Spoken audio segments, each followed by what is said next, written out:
திருச்சி செய்தியாளர்கள் வணக்கம். இன்று மயிலாடுதுறை சென்று கொண்டிருக்கிறோம். மயிலாடுதுறையும் நாளை மறுநாள் நாகப்பட்டினமும் ஆய்வுக்குழுக்காக வந்திருக்கிறோம். பொது கணக்கு குழு ஆய்வு, கட்சி தோழர்களை சந்திக்கும் நிகழ்வுகள் நடக்க இருக்கின்றன. சொல்லுங்கள், நீங்கள் என்ன பாஜக கூட்டணி கட்சியை கிரிட்டிசைஸ் பண்ணுறாங்க பட்ஜெட்டில். ஆனால் நிர்மலா சீதாராமன் சொல்கிறாங்க இந்த மாநிலம் புறக்கணிக்கப்படவில்லை. இது என்ன நியாயம்னு சொல்லுங்கள். 26 MP வச்சுருக்காங்க நிதிஷ்குமாரும் சந்திரபாபு நாயுடு. அவங்க பீகார் கட்டுற ஜிஎஸ்டி 1900 கோடி, தமிழ்நாடு கட்டுறது ஏறக்குறைய 20,000 கோடி ஜிஎஸ்டி. ஆனால் அவர்களுக்கு ஏறக்குறைய 1,00,000 கோடி நிதி ஒதுக்குறாங்க. தமிழ்நாட்டுக்கு ஒன்றுமே இல்லை. அதே போன்று பீகாருக்கு வெள்ள நிவாரண தடுப்பு பணிகளுக்கு 11,500 கோடி. 100 ஆண்டுகள் கண்டிராத காற்றாற்று வெள்ளம், பெருமழை தமிழ்நாட்டில், குறிப்பாக சென்னை, செங்கல்பட்டு மாவட்டம், காஞ்சிபுரம் மாவட்டம், திருவள்ளூர் மாவட்டம், தென் மாவட்டங்களில் எடுத்திங்கன்னா தூத்துக்குடி மாவட்டம். ஆனால் அவங்க இது வரைக்கும் ஒரு பைசா கூட ஒதுக்கலை. நிதியமைச்சர் நிர்மலா சீதாராமன் பார்த்துட்டு போனாங்க. பார்த்துட்டு போனதோடு சரி. இதிலையாவது ஏதாவது ஒதுக்குவாங்க, கருணை இருக்கும், இருதயத்தில் ஈரம் இருக்கும்னு பார்த்தோம். இருதயத்தில் ஈரமில்லாத ஒன்றிய அரசு தான் மோடியோட அரசு.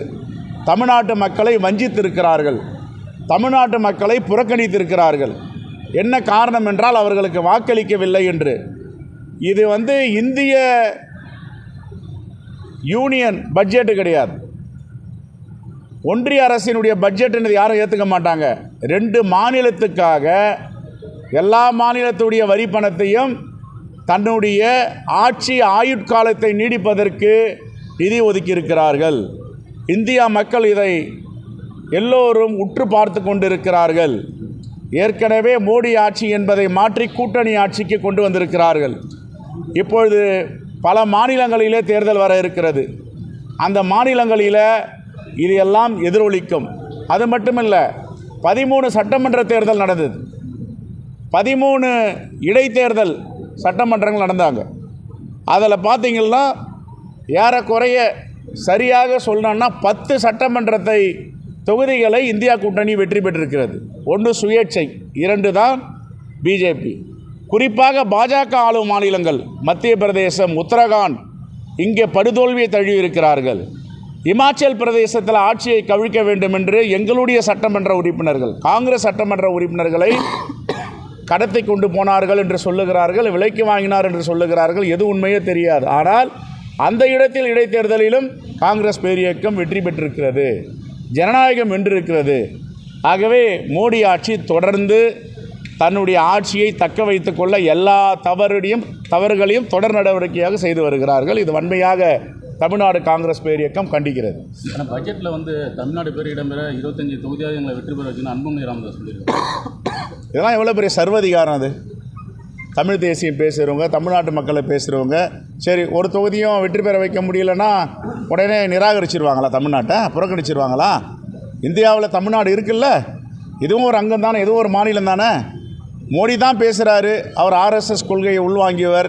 எப்படி அன்புமணி ராமதாஸ் பேசலாம்? அதை தமிழ்நாட்டு மக்கள் இவர்களுக்கெல்லாம் இன்னும் சீரிய முறையில் பாடத்தை கற்பிப்பார்கள். தொடர் தோல்விகளால் ராகுல் காந்தி ஜாதி ரீதியாக மத ரீதியாக பேசுகிறார் அப்படிங்கிறது. எங்களுக்கு எங்கே தொடர் தோல்வி? முக்து பாரத்னாரு. இந்தியாவிலேயே காங்கிரஸ் இல்லாத தேசமாக இதை மாற்றுவேன்னு சொன்னார். இன்றைக்கி எங்கள் தலைவர், எதிர்க்கட்சி தலைவராக உட்காந்துட்டு கேள்வி கேட்குறாரு, பதில் சொல்ல முடியாமல் திணறிட்டு இருக்கார் மோடி, அமித்ஷாவும். நாங்கள் எங்கள் சாதி அரசியல், மத அரசியல் பேசுகிறோம்? காங்கிரஸ் பேரியக்கத்துடைய சித்தாந்தமே எல்லா மக்களுக்குமான கட்சி. இப்போ கூட கிரிராஜ் சிங் அவங்களுடைய அமைச்சர் சொல்கிறாரு, இஸ்லாமியர்கள்லாம் இந்தியாவில் வாடக்கூடாது, மத ரீதியாக பாகிஸ்தான் பிரித்த பிறகு எதற்காக இருக்கிறார்கள். இதெல்லாம் என்ன நியாயம்? அது தேர்தலுக்கு வரும்போது நாங்கள் இஸ்லாமியர்களுக்கு எதிராக பேச மாட்டேன்றது, தேர்தல் முடிஞ்ச உடனே அவன் அமைச்சர்களை விட்டு இஸ்லாமியர்களுக்கு எதிராக பேசுகிறதெல்லாம் வன்மையாக கண்டிக்கத்தக்கது. அண்ணா யூனிவர்சிட்டியில் ஒரே ப்ரொஃபஸர் 32 காலத்தில் ஒர்க் பண்ணியிருக்காரு. இப்போ சமீபத்தில் இதெல்லாம் இந்த மாதிரி தொடர்ச்சியாக வேலை பார்த்துருக்காரு. அப்போல்லாம் தெரியல, இந்த விஷயம் விசுவரமாக இருக்குது. அதை நீங்கள் எப்படி பார்க்குறீங்க? ஏற்கனவே கடந்த கால ஆட்சியில் 10 ஆண்டுகளாக 2011 முதல் 21 வரை 10 ஆண்டுகள் அண்ணா பல்கலைக்கழகத்தில் பல ஊழல்கள் நடந்திருக்கின்றன. அந்த ஊழல்களில் குறிப்பாக டிஜிட்டலேஷன், வினாத்தாள் திருத்தம், இப்படி என்று பல ஊழல்கள். அங்கே இருந்த கண்ட்ரோலர் ஆஃப் எக்ஸாமினேஷன் உமா அவர்கள் எப்படி இறந்தார் என்று தெரியவில்லை. இன்னொருத்தர் சீதாலட்சுமி டெப்டி கண்ட்ரோலர், எல்லாம் 50 வயது கூட கடக்காதவர்கள் இறந்திருக்கிறார்கள். இப்போ அதை கண்ட்ரோலர் ஆஃப் ஆடிட்டர் ஜெனரல் என்னென்ன தவறு செய்திருக்கிறார்கள் என்றதை சட்டப்பேரவைக்கு அளித்திருக்கிறார். அதை நாங்கள் தான் விசாரித்து கொண்டிருக்கிறோம். தொடர்ந்து அண்ணா பல்கலைக்கழகத்தில் தவறுகள் நடந்து கொண்டிருக்கின்றன, அதில் மாற்று கருத்தே கிடையாது. அவங்கெல்லாம் தமிழ்நாடு அரசு சம்பளம் கொடுக்குது அண்ணா பல்கலைக்கழகத்துக்கு. அண்ணா பல்கலைக்கழகத்துடைய வேந்தராகட்டும், பதிவாளராகட்டும், ப்ரொஃபஸர்ஸ் ஆகட்டும் சம்பளம் கொடுக்குறது தமிழ்நாடு அரசு. ஆனால் அவர்கள் விசுவாசமாக இருப்பது ஒன்றிய அரசுக்கு. நம்முடைய உயர்கல்வித்துறை அமைச்சர் கான்வெகேஷனில் பட்டமளிப்பு விழா கலந்துக்கினாலும் வைஸ் சான்சலர் போய் கலந்துக்குவார். அவர் யாருக்கு கடமைப்பட்டவர்? Vice chancellor.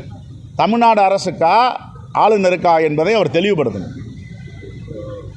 40 டிஎம்சி தண்ணி கேட்குறாங்க சார். நம்ம சிவகுமார் என்ன சொல்கிறாங்க, ஆல்ரெடி நாங்கள் கொடுத்துட்டோம், சில உபரிகள் தான் கொடுத்துருக்காங்க, ஆல்ரெடி கொடுத்துட்டாங்கிறாரு. இல்லை, இப்போ நம்ம காவிரி நடுவர் மன்றம் உச்சநீதிமன்ற தீர்ப்பு ரொம்ப தெளிவாக சொல்லியிருக்கு. நமக்கு கொடுக்க வேண்டிய உரிமையை அவருக்கு கொடுத்து தான் ஆகணும், அதை மறுப்பு சொல்ல முடியாது.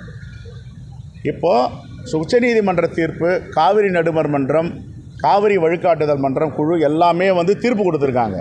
இந்த தீர்ப்பை ஒரு மாநில அரசு நடைமுறைப்படுத்தவில்லைன்னா யார் நடைமுறைப்படுத்தணும்? அதை ஒன்றிய அரசு நடைமுறைப்படுத்தணும். ஏன் பிஜேபி அரசு வேடிக்கை பார்க்குது? மோடி இதில் தலையிட்டு தமிழ்நாட்டுக்கு தேவையான தண்ணீரை கர்நாடக அரசு கொடுக்கணும்னு ஒரு நிர்பந்தம் பண்ணணும். தேங்க்யூ. சார், கடைசி ஒரு கேள்வி சார். நீங்கள் வரும்போது பேசுனீங்க 2026 சட்டமன்ற தேர்தலில் காங்கிரஸ் தனித்து நிற்கிறதுக்கான வாய்ப்பு அந்த மாதிரி ஒரு எண்ணம் இருக்குது. ஆனால் தொண்டர்கள்லாம் அந்த மாதிரி கோரிக்கை வைக்கிறாங்க. இல்லை, தனித்து நிற்கணும்னு நாங்கள் எங்கேயுமே சொல்லலை. தேர்தலை பொறுத்தவரை எந்த தேர்தலும், சட்டப்பேரவை ஆகட்டும், உள்ளாட்சி ஆகட்டும், நாடாளுமன்றம் ஆகட்டும், எங்கள் அகில இந்திய காங்கிரஸ் தலைமை முடிவு செய்யும். ஆனால் எல்லோருக்கும் ஒரு ஏக்கம் என்ன இருக்குன்னா, நாம் தொடர்ந்து சரிவை சந்தித்து கொண்டு இருக்கிறோமே. 100 தொகுதி வாங்கணும், அப்புறம் 63, அப்புறம் 41, 20, இந்த கலந்துரையாடலில் இந்த சங்கடங்களையும் வருத்தங்களையும் சொல்கிறாங்க. ஆனால் கட்சிக்குள்ளே என்ன கலந்துரையாடல் செய்தாலும், அவருடைய கருத்துக்களை சொன்னாலும், இந்த கருத்துக்களை நான் அகில இந்திய தலைமைக்கு எடுத்து செல்வேன். ஆனால் முடிவு செய்கிறது அகில இந்திய தலைமை தான் முடிவு செய்யும். இப்போ பொறுத்த வரைக்கும் திராவிட முன்னேற்ற கழகத்தோடு இந்தியா கூட்டணி வலிமையாக இருக்கிறது, உண்மையாக இருக்கிறது. எங்கள் கூட்டணி இந்த தேசத்தை காப்பாற்றப் போகின்ற கூட்டணி. காங்கிரஸ் பேரியக்கம் வலிமை பெற்றால் இந்தியா கூட்டணி வலிமை பெறும், இந்தியா கூட்டணி வலிமை பெற்றால் தேசம் வலிமை பெறும். இதுதான் எங்களுடைய கருத்து. நாங்கள் ரொம்ப இன்டாக்டாக தெளிவாக போயிட்டுருக்கோம். திராவிட முன்னேற்ற கழகத்தோட காங்கிரஸ் பேரியக்கம் இதில் எங்கே இந்த பிரச்சனை வருது? இந்த பிரச்சனை எழாது. அவரவர்கள் கருத்து சொல்லுவாங்க, கருத்து சுதந்திரம் இருக்குது. நன்றி. தமிழகத்தில் நாளுக்கு நாள் கொலை கொள்ளை சம்பவம் அதிகரிச்சுள்ளது. இதில் கஞ்சா எல்லாமே அதிகரிச்சுள்ளது. சட்டம் ஒழுங்கு சரியாக பாதுகாக்கலன்னு சொல்லி பலரும் குற்றம் சொன்னாங்க. இல்லை, கடுமையாக ஒடுக்க வேண்டும். எப்படி கூலிப்படைகளை, ரவுடியிசம், இதை எல்லாத்தையும் ஒடுக்க வேண்டும். நாங்களும் தமிழ்நாடு அரசுக்கு தொடர்ந்து கோரிக்கை வைத்திருக்கிறோம். ஆனால் நம்முடைய தமிழ்நாடு காவல்துறை ஸ்காட்லாந்து காவல்துறைக்கு நிகரான காவல்துறை என்ற புகழ்பெற்ற காவல்துறை உண்மையான குற்றவாளிகளை வெளியே கொண்டு வருவார்கள். இப்படிப்பட்ட கூலிப்படைகளை ஒடுக்குவார்கள். அதில் நம்பிக்கை இருக்குது. தேங்க்யூ. ரைட்.